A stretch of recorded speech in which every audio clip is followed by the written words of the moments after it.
Europe లో భారతీయులకు free education. మరిన్ని వివరాలకు Videsh consult 9676502888. Hello MVN Kashyap గారు. హలో నాగరాజ్ గారు. చాలామంది లైఫ్లో అండి ఫోబియా ఉంటుంది. ఎటువంటి ఫోబియా ఉంటుంది అని అంటే, కొంతమంది కొండను చూసి భయపడతారు, కొంతమంది వాటర్ని చూసి భయపడతారు, కొంతమంది మనిషినే చూసి భయపడతారు. ఇంత పొడుగ్గా ఉన్నాడేంటి, ఎలాగా ఏంటి అని చెప్పేసి. కొంతమంది సైకలాజికల్గానే ఏది చూసినా సరే ఇది నా వల్ల అవుతుందా, ఇది నేను చేయగలుగుతానా అని చెప్పి ఒక కన్క్లూషన్కి వచ్చేస్తూ ఉంటారు. వాళ్ళలో పవర్ ఉంటుంది కానీ ఎగ్జిక్యూట్ చేయలేరు, భయపడిపోతారు. ఇది అవుతుందా, ఇది కాదా.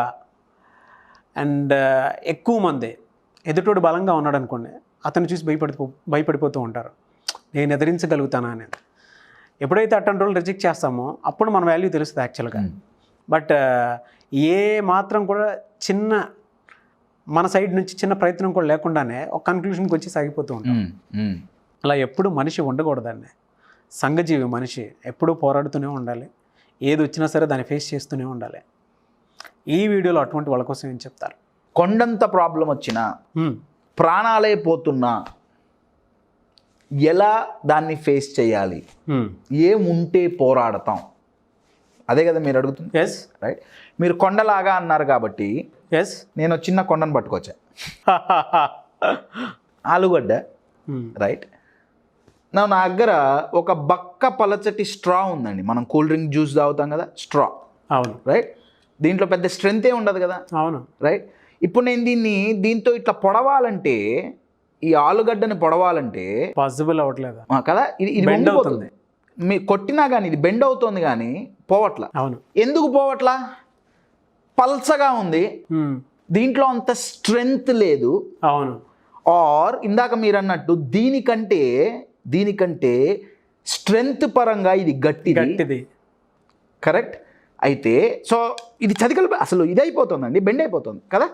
అవును. అవును. ఇప్పుడు ఇదే స్ట్రాని నేను ఇలా పైన మూసి కొంచెం గట్టిగా పట్టుకొని రైట్ కొడితే దూరింది. ఇగోండి, హోల్ పడింది. ఇంకొంచెం కొడితే ఇది బయటకు వచ్చేస్తుందండి. స్ట్రా మారిందా? మారలా. ఆలుగడ్డ ఏమన్నా సాఫ్ట్గా అయిందా? లేదు. ఆలుగడ్డ అంతే గట్టిగా ఉంది, స్ట్రా కూడా పల్చగానే ఉంది, ఇదేం మారలా. కానీ దీన్ని యూజ్ చేసిన విధానం కోడితే లోపలికి వెళ్ళిపోతుంది. Your getting it? ఇది ఇక్కడ క్లోజ్ చేసినప్పుడు దీంట్లో క్రియేట్ అయ్యే ఎయిర్ ప్రెషర్ వల్ల దీనికి శక్తి వచ్చింది. Your getting it? నా క్వశ్చన్ ఏంటంటే, నన్ను నేను చాలా పల్చగా, చాలా తక్కువగా నన్ను నేను అంచనా వేసుకుంటున్నా. ఎప్పుడైతే బయట ప్రాబ్లములు, వామ్మో ఇంత గట్టిదా, నేను దీన్ని డీల్ చేస్తానా, నా మైండ్కి అంత శక్తి ఉందా? ఉంది. ఎస్, స్ట్రాకి శక్తి ఉంది, కానీ దాన్ని యూజ్ చేసే విధానం తెలవాలి. టెక్నిక్. అబ్సల్యూట్లీ అండి. Very powerful word, technique. Dealing technique చాలా ఇంపార్టెంట్ అండి. ఆ టెక్నిక్ ఉందా? I will give one example అండి. ఎస్. ఇప్పట్లో చాలా ట్రెండింగ్లో ఉన్న మూవీ మేజర్ సందీప్ ఉన్నికృష్ణన్ గారి గురించి అద్భుతమైన మూవీ రిలీజ్ అయింది. సందీప్ ఉన్నికృష్ణన్ గారి గురించి చాలామందికి తెలుసు. అవును. ఇప్పుడు మూవీ వచ్చింది కాబట్టి ఇంకా చాలామందికి తెలుస్తుంది. Background 26/11 Mumbai attacks 2008. అయితే ఈ వీడియోలో నేను ఉన్నికృష్ణన్ గారి గురించి ఏం మాట్లాడట్లేదు, కానీ అదే రోజు ఒక పక్కన సందీప్ ఉన్నికృష్ణన్ గారు ఎలా అయితే పోరాడారో, ఇంకొక పక్క పోరాడిన ఒక గొప్ప పోలీస్ ఆఫీసర్ గురించి నేను ఇవాళ మాట్లాడబోతున్నా. మొహమ్మద్ అజ్మల్ కసాబ్.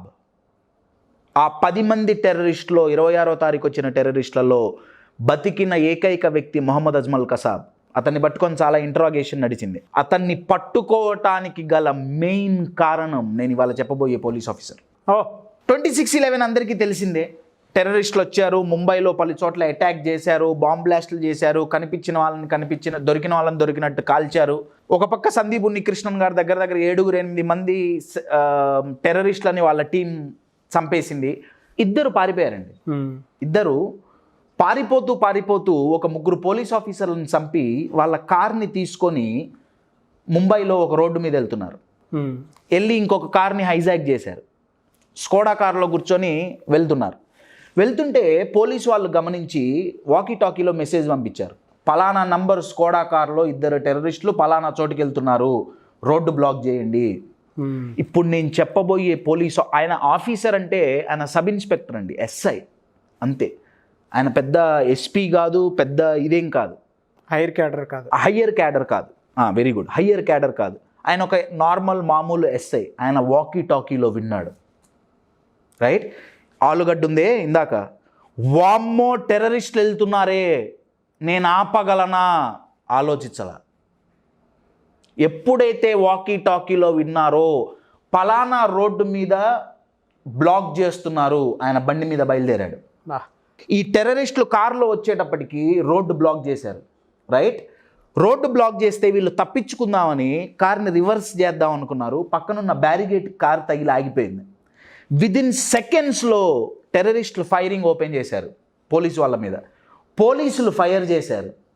కొంచెం సేపు జరిగిన తర్వాత ఫైరింగ్, ఈ టెర్రరిస్టుల తరపు నుంచి ఫైరింగ్ ఆగిపోయింది.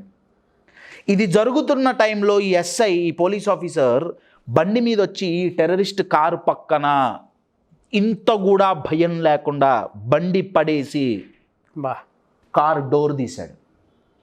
ఇటువైపు నుంచి ఫైరింగ్ జరగట్లేదు కాబట్టి చాలామంది ఏమనుకున్నారంటే 2 టెర్రరిస్టులు చచ్చిపోయారు. డ్రైవింగ్ చేస్తున్న ఒక టెర్రరిస్ట్ బుల్లెట్ల గాయాలతో చనిపోయాడు. ఇంకో టెర్రరిస్టులకు బుల్లెట్ తగిలినాయి, ఆయన కూడా చనిపోయినట్టే ఉన్నాడు. ఎప్పుడైతే ఈ పోలీస్ ఆఫీసర్ కారు డోర్ తీశాడో ఒక్కసారిగా ఆయన కళ్ళు తెరిచాడు. ఆ టెర్రరిస్ట్ చనిపోలే. ఆ టెర్రరిస్టే మహమ్మద్ అజ్మల్ కసాబ్. తన చేతిలో AK-47 ఉంది. AK-47 తీసుకొని ఈ డోర్ తీసిన పోలీస్ ఆఫీసర్ కడుపులో పెట్టి కంటిన్యూస్గా కాల్పులు జరిపాడు. AK-47 ఒక నిమిషంలో 600 రౌండ్ల బుల్లెట్లని కాల్చగలదు. ఒక్కొక్క బుల్లెట్ కడుపులోకి వస్తుంటే ఆయన గన్నుని ఇలా పట్టుకున్నారండి. ఇప్పుడు మన ఇద్దరం ఎదురుంగున్నాం కదా, రైట్? ఇప్పుడు మీరు నన్ను ఫర్ అన్ ఎగ్జాంపుల్ చెప్తున్నా, మీరు నేను ఇట్లా గన్ను పట్టుకున్నా. గన్ ఎందుకు పట్టుకున్నారంటే ఆయన ఆ గన్ను అటువైపు పోతే అక్కడ ఉన్న ఎంతో మంది పోలీస్ ఆఫీసర్లు చచ్చిపోతారు. ఆయన ఎంత గట్టిగా పట్టుకున్నాడంటే కసాబ్ అసలు ఆ గన్నుని తీయలేకపోయాడు చేతిలోంచి, కాలుస్తూనే ఉన్నాడు. బుల్లెట్లు సార్ అవి. అవునండి. అవి కూడా ఎంతో దూరం నుంచి కాదు, పాయింట్ బ్లాక్ అంటామే, అలా దగ్గరగా కడుపులో నిమిషానికి ఎన్నో బుల్లెట్లు కడుపునికెళ్ళి చీల్చేసినాయి. గుండె ధైర్యాన్ని మెచ్చుకోవాలని. అయినా ఆయన గన్ వదల్లా, ఆ గన్ అంతే పట్టుకున్నాడు. కసబ్ కాలుస్తూనే ఉన్నాడు. ఇదంతా చూసి ఎప్పుడైతే కసబ్ చెయ్యి, ఇప్పుడు గన్ వదిలేస్తే కసబ్ దగ్గర ఆయుధం ఉండదుగా, రైట్? ఈ గన్ను తీసి ఇంకొకళ్ళని కాలుద్దామంటే ఈయన కాల్చని అట్లా ఎమ్మటే మిగతా పోలీసులు అందరూ వచ్చి తనను లాఠీలతో కొట్టి కసాబ్ను పట్టుకున్నారు. అయితే ఇన్ని బుల్లెట్లు పొట్టలోకి తీసుకున్న ఈ పోలీస్ ఆఫీసర్ చనిపోయారు. మహమ్మద్ అజ్మల్ కసాబ్ పట్టుబడటానికి గల మెయిన్ కారణాలలో ప్రయత్నించిన మెయిన్ పోలీస్ ఆఫీసర్స్లో ఈయన ఒకళ్ళు. ఈయన గారి పేరు తుకారాం ఓంబ్లే గారు. ఒక మామూలు normal SI. Hats off to him. ఆయనకి ఇండియన్ గవర్నమెంట్ అశోక్ చక్ర ఇచ్చి సన్మానించింది ఆయన గారి బ్రేవరీకి.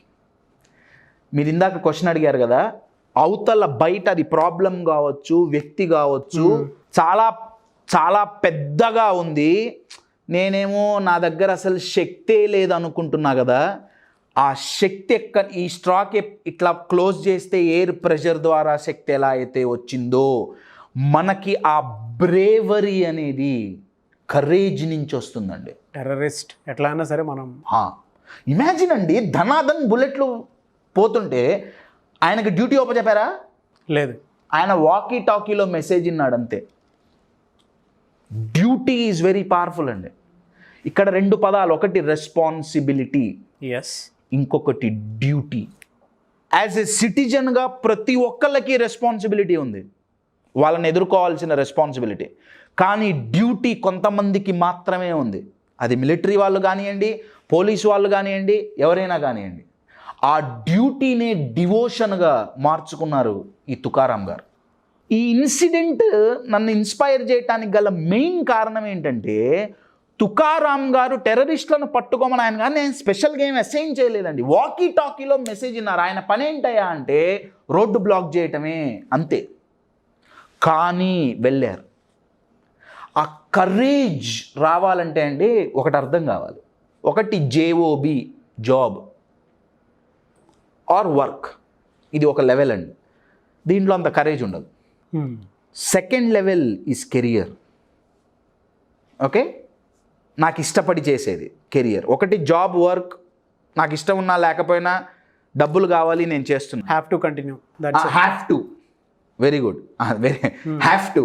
కెరియర్ అనేది want to. I have to, I want to. దీంట్లో కొత్త గొప్ప కాన్ఫిడెన్స్, బిలీఫ్ ఉంటుంది. But third level, very higher level is mission, my dear friends, mission. Tukaram గారికి ఆర్ సందీప్ ఉన్నికృష్ణన్ గారికి or any soldier or any person who is fighting for the country, అది వాళ్ళ job కాదు, వాళ్ళ వర్క్ కాదు, వాళ్ళ కెరియర్ కాదు, ఇట్స్ అ మిషన్. ఎప్పుడైతే మీరు చేసే పని మీకు ఒక మిషన్ అవుతుందో, బయట మిషన్ గన్ నుంచి బుల్లెట్లు వస్తున్నా మిమ్మల్ని ఆపలేదు. Thank you so much MBN Kashyap గారు.